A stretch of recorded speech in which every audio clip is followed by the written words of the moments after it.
आपल्याला आठवतं ते मोराचा पिसारा, पण हा पिसारा फुलवणारा मोर पाहण्यासाठी आपल्याला जंगलात रानावनात फिरावं लागतं। पण तुम्हाला माहितीये का, महाराष्ट्रात एक असं गाव आहे जिथं डोळे उघडला की तुम्हाला समोर मोरच दिसतो। वाह, काय सुंदर दृश्य असेल। म्हणजे घरच्या अंगणात, गावातील रस्त्यांवर, शेतातील बांधांवर तुम्ही पाहाल तिथे मोरच मोर दिसतात। पण हे ठिकाण आहे तरी कुठे? तिथं जायचं झाल्यास जाणार कसे? नक्की कोणत्या काळात हे मोर आपल्याला पाहायला मिळणार?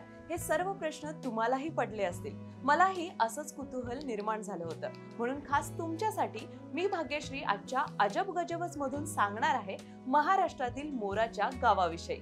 तर मंडळी, हे गाव आहे अष्टविनायकापैकी रांजणगाव गणपतीपासून साधारण 23 किलोमीटर अंतरावर। मोराची चिंचोली पुणे नगर रस्त्यावर शिरूर शिक्रापूर जवळच हे गाव आहे।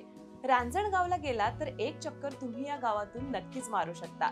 तसं पाहता या गावचं नाव चिंचोली इतकंच आहे, पण मोरांमुळेच या गावाला मोरांची चिंचोली असं म्हणून ओळखलं जातं। आता तुम्ही म्हणाल, कोणत्या महिन्यात जावं म्हणजे जास्तीत जास्त मोर पाहता येतील?